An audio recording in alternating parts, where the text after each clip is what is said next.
이태원 참사 관련한 소식 조금 더 깊이 들어가 보겠습니다. 참사 당일 위험을 감지한 시민들의 112 신고가 잇따랐지만 경찰의 대응은 없었습니다. 구체적인 신고 내용이 공개되면서 이때만 대응했어도 참사를 막을 수 있지 않았겠느냐는 안타까움 또 분노가 쏟아지면서 파장이 커지고 있습니다. 경찰 특수본은 오늘 서울경찰청과 용산경찰서 또 구청 등을 압수수색하며 강제 수사에도 나섰는데 관련 내용을 유정아 상황실장이 정리했습니다. 한시가 급한 상황, 지나가던 시민들도 앞다퉈 나섰습니다. 들 것을 함께 밀고 평소 배워둔 심폐소생술을 실행하며 한 사람이라도 살리기 위해 힘을 보탰습니다. 턱없이 부족한 경찰과 구조 인력을 대신해 상인들도 나섰습니다.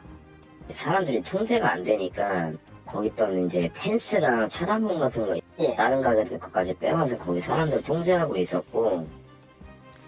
이태원 참사 당일 현장에 없었던 경찰 그리고 부족한 구급 인력을 대신해서 심폐소생술을 하고 주변을 통제한 건 바로 곁에 있던 시민들이었습니다.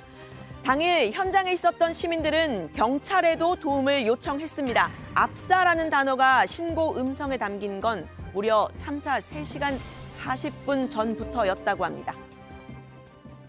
이태원 세계 음식거리 그 골목에서 내려오시는 인구가 또 밑에서 얼마나 많은 인구가 올라오고 있는지를 모르고 서로 그냥 부딪히는데 구호를 외치면서 못 올라오게 했었거든요. 그 당시에도 벌써. 그 시간에도 벌써 숨쉬기가 힘들 정도였고 공포감이 저는 너무 심했어요. 네, 방금 들으신 이 10월 29일 오후 6시 34분에 112에 첫 신고를 한 분이요. 남편과 아이와 함께 이 헬로윈 분위기를 즐기려고 했던 평범한 시민이었습니다. 이태원에 오래 산 인근 상인인데 주변 지리를 잘 알았던 덕에 다행히 몸을 피할 수 있었지만요. 그때부터 분위기가 심상치 않았다고 했습니다. 제가 그 길을 저희 남편, 딸하고 같이 지나오면서 너무 무서워갖고 이대로 두면은 큰일 날 것 같다라는 제가 판단이 들어서 아이하고 남편하고 지나오다가 잃어버렸어요. 같이 이렇게 잡고 올 수 없는 정도이기 때문에 저희 딸이 너무 무섭다고 빨리 집에 가자고 해갖고 제가 네, 이렇게 112 신고센터에 들어온 11건의 녹취록을 경찰이 공개했습니다. 이 11건을 포함해서 오후 6시부터 참사가 있었던 10시쯤까지 신고 건수 79건이라고 하는데요. 이렇게 참사 시각에 가까워질수록 이 신고 더 잦았습니다. 거의 압사당하고 있다, 아수라장이다, 대형 사고가 나기 일보 직전이다 같은 신고 내용이 줄을 이뤘는데요. 신고 장소는 대부분이 참사 장소인 이 해밀턴 호텔 주변에 몰려 있었습니다. 그런데 이 11건 중에서 경찰이 직접 출동해서 조치를 취한 건 4건에 불과했다고 합니다. 경찰은 시간이 지날수록 우선 출동에 해당하는 이 코드 1으로 신고된 내용을 분류해서 상황의 심각성 인지를 한 것으로 보이지만요. 이 정작 참사 1시간여 전부터 집중된 이 코드 1 신고에 대해서 출동은 하지 않았습니다.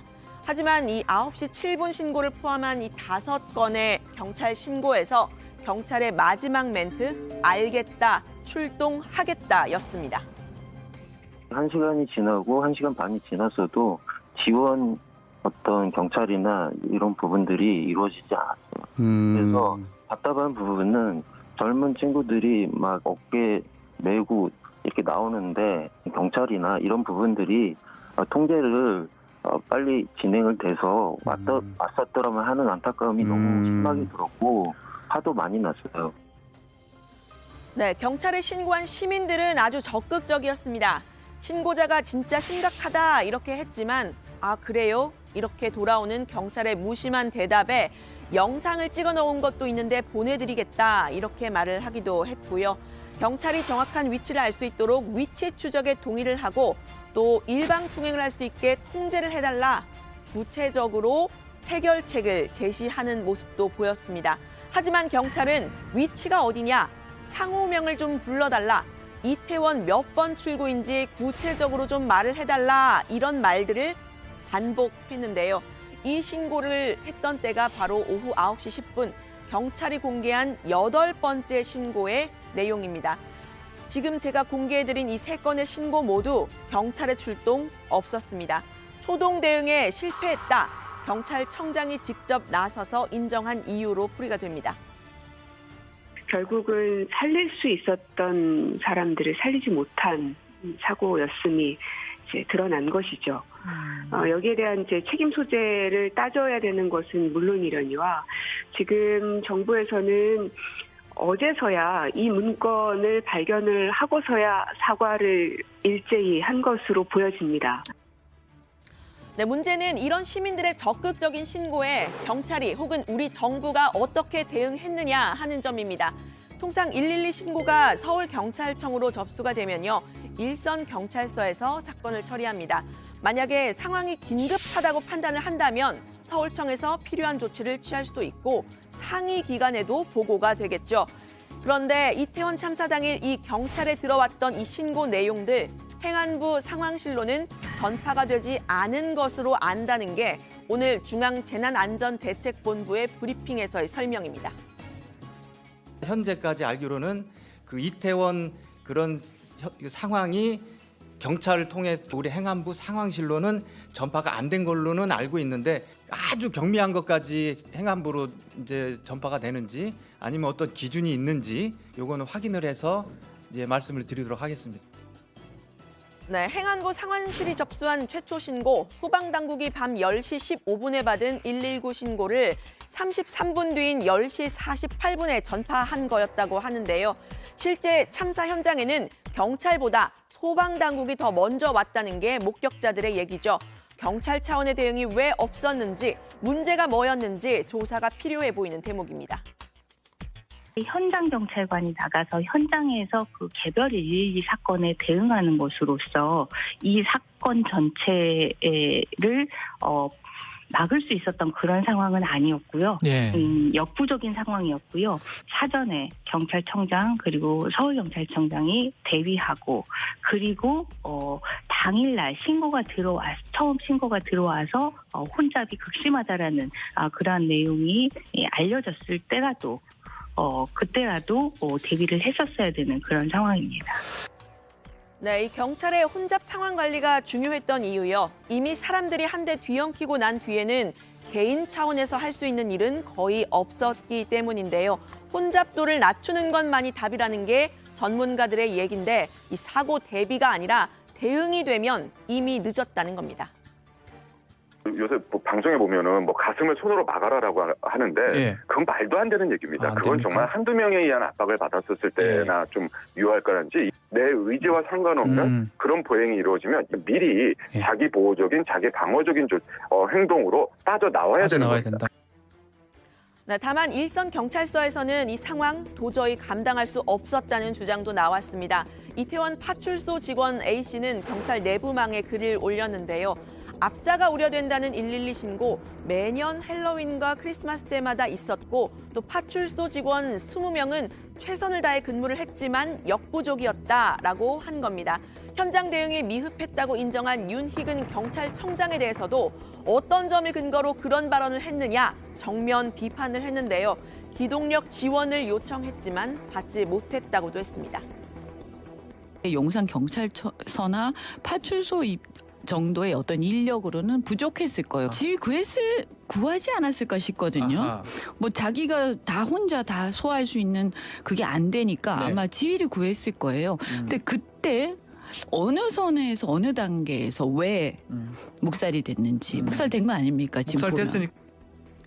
네, 참사 당시 혼잡 상황을 관리할 수 있는 기동대 하나도 배치가 되지 않았죠. 그날 경비 인력들은 대부분 도심 집회에 배치가 됐었다는 게 이상민 행정안전부 장관의 설명입니다. 경찰이나 소방 인력이 미리 배치함으로써 해결될 수 있었던 문제는 아니었던 것으로 지금 파악을 하고 있고요. 또 어제 잘 아시다시피 서울 시내 곳곳에서 여러 가지 소요와 시위가 있었기 때문에 이런 곳으로 경찰 경비 병력들이 좀 분산됐던 그런 측면은 있었습니다. 경비 병력의 상당수는 이 광화문 이쪽으로 배치가 돼 있었고요. 네, 이런 대응이 부족했다는 지적에 대한 이 경찰을 비롯한 당국의 해명은요. 헬로윈 행사를 주최한 주최 측 없었다는 겁니다. 오늘도 같은 입장을 되풀이했습니다. 이런 주체자가 없는, 그러니까 자발적인 이제 시민들이나 군중이 자발적으로 모이는 이런 군중 인파 이런 것에서 기인하는 매뉴얼은 없는 것으로 알고 있습니다. 그래서 현재 있는 압사 관련한 매뉴얼은 그 이태원 사고와 같은 주체자가 없는 자발적으로 이제 모이는 그런 이제 행사나 축제 모임 같은 데는 이제 바로 적용할 수 없는 이제 그런 문제점이 있습니다. 네, 이 매뉴얼이 없었다는 것, 결국 법적으로 행사에 개입해서 국민들을 통제할 권한이 없었다 이런 설명인데요. 경찰청법 5조에 따르면 극도의 혼잡이나 위험한 사태가 있을 때는 억류하거나 피난을 시킬 수 있다라는 주장, 전직 경찰들에게서부터 나오고 있습니다. 대통령실에서 법적 제도적 권한이 없다는 것은 그건 무지의 수치입니다. 경찰관 직무집행법을 알지도 못하고 하는 소리예요. 그래서 차라리 입을 다 다물고 있든지 그런 매뉴얼이 없느니 뭘 주최 측이 없느니 뭐 법적 제도적 권한이 없느니 국민들의 분노만 더 키울 뿐이지 않습니까? 네, 경찰청 특수수사본부는 오늘 오후에 이 서울경찰청, 용산경찰서와 용산구청 등 8곳을 압수수색하면서 본격적인 강제 수사에 나섰는데요. 관할 경찰서인 용산경찰서장은 오늘 대기 발령되기도 했습니다. 일각에서는 경찰이 경찰을 셀프 감찰 혹은 수사한다 이런 지적도 나오고 있죠. 한동훈 법무부 장관은 대형 참사는 검찰이 직접 수사할 수 없다라고 말을 했습니다. 검수완박, 즉 검찰 수사권 축소 때문에 수사가 한계가 있다 이런 취지로 말을 했는데 직접 들어보시죠. 지난 검수완박 법률 개정으로 검찰이 대형 참사 관련해서 직접 수사를 개시할 수 있는 규정이 빠졌습니다. 시행령에서도 그 부분은 까지 넓혀지진 않았고요. 검찰이 경찰의 범죄 자체를 수사할 수는 있게 되어 있지만 이 사안은 여러 가지 원인들이 결합된 참사고 그 범위가 넓기 때문에 지금 현재 수사 개시 규정으로는 검찰이 직접 수사 개시하는데 한계가 있어 보이는 면도 있습니다. 경찰 추궁 대응이 좀 미흡했다라는 지적도 있는데 대단히 엄정하고 투명한 수사가 필요한 사안이라고 생각합니다. 네, 지금의 이 추모의 시간이 끝나고 나면 추궁의 시간이 올 수 있다 이런 이야기 나오고 있죠. 지금도 관계 기관장들의 거취 문제 거론이 되고 있는데 관련 소식 잠시 후 정치 인사이드에서 살펴보도록 하겠습니다. 오늘 발제는 이렇게 정리합니다. 압사당할 것 같다. 참사 직전 쏟아진 112 신고 외면한 경찰. 출동도 재난 상황실 전파도 없었다.